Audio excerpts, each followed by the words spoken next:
legitimado a uma autoridade estabelecida pelo direito. Por quê? Porque o direito é constante, ele não é variável como a força. O direito não aceita uma variabilidade que existe na força. Há uma dependência mútua, porque quem decide é a vontade geral, então a vontade geral é obtida por todos, não mais por uma única pessoa. Justamente isso. Bom, a proposta por um contrato social, isso aqui eu peguei um trecho do contrato social de Rousseau, que ele diz que é encontrar uma forma de associação que defenda e proteja com toda a força comum a pessoa e os bens de cada associado, e na cada qual cada um, unido a todos, obedeça ainda a si mesmo e continue livre como antes. Então, é aquilo que eu disse, da vontade geral em detrimento da vontade particular.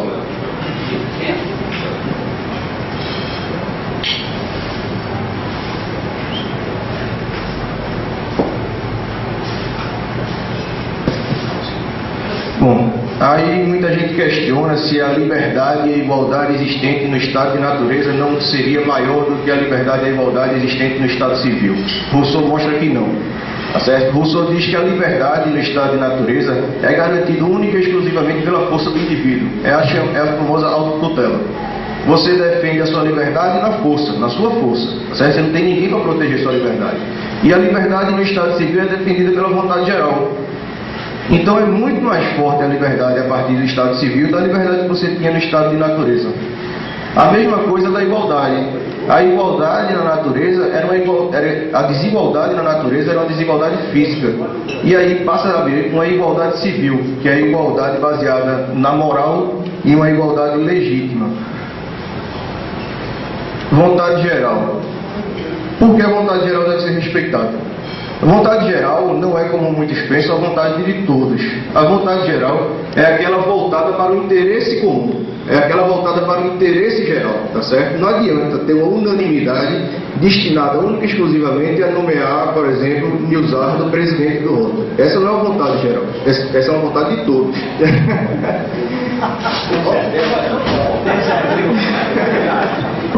Então essa é uma vontade, o que eu disse agora de Nilzardo é a vontade de todos, onde há uma unanimidade voltada para uma norma concreta. A vontade geral não. A vontade geral ela é buscar o interesse geral. E não necessariamente a unanimidade, não necessariamente a maioria, mas sim o interesse comum, o interesse de todos. E é com a vontade geral que começa a haver uma principal mudança no pensamento político. Aqui tem a base da democracia, que a titularidade que anteriormente era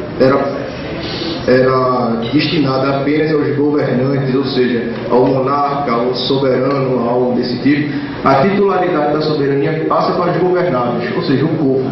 E aqui está a base da democracia.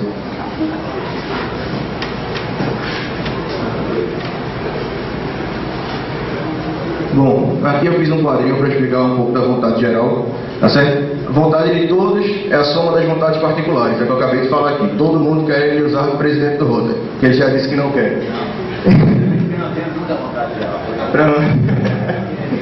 Então a vontade geral é a soma das vontades particulares com a soma do quê? Direcionada a todos, buscando sempre o interesse comum e o interesse geral, certo?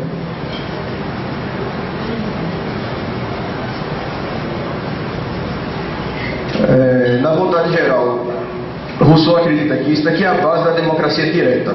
A democracia direta é aquela democracia que é exercida diretamente pelo povo. E a democracia indireta, que é o que a gente tem hoje em dia, que é a democracia exercida pelos representantes. Você elege alguém para lhe representar. Tá certo? Rousseau defende a democracia direta. Então ele é contra qualquer espécie. Como na Grécia também. A democracia direta proposta por Rousseau, ele é contrário a qualquer espécie de representação, qualquer espécie de intermediário e qualquer espécie de associação parcial dentro das sociedades, que seriam as espécies de partido político. Tá certo? Então, desde já, ele já é contra. Porque ele acredita que essas associações podem ter uma vontade geral dentro da associação, mas não em relação à sociedade. Tá?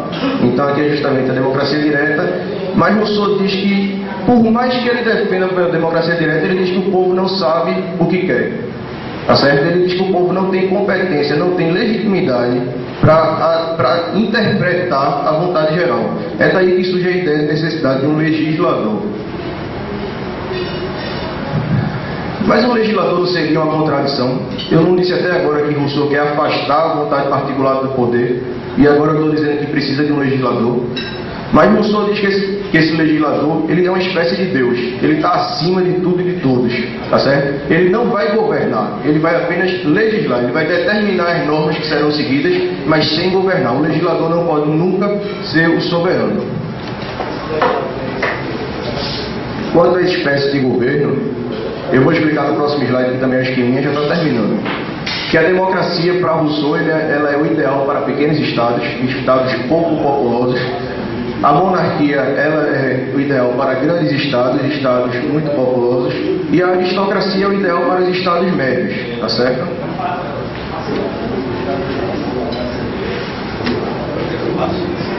E aqui é justamente o que eu estou explicando do slide anterior. A grande população, ou seja, o grande Estado, ele tem um governo, o ideal. Aqui é o que Rousseau propõe como ideal. Ele tem um governo de poucos governantes, seria o caso daqui da monarquia, de poucos ou de um governante, onde a vontade individual torna o governo muito mais intenso, muito mais enérgico. E embaixo, ao contrário, você tem uma pequena população, um pequeno Estado, onde o governo de muitos governantes faz com que a vontade individual seja posta de lado. Você tem a supremacia da vontade geral e, com isso, o governo é mais fraco. Então é mais fácil controlar um pequeno Estado do que um Estado maior. Tá certo?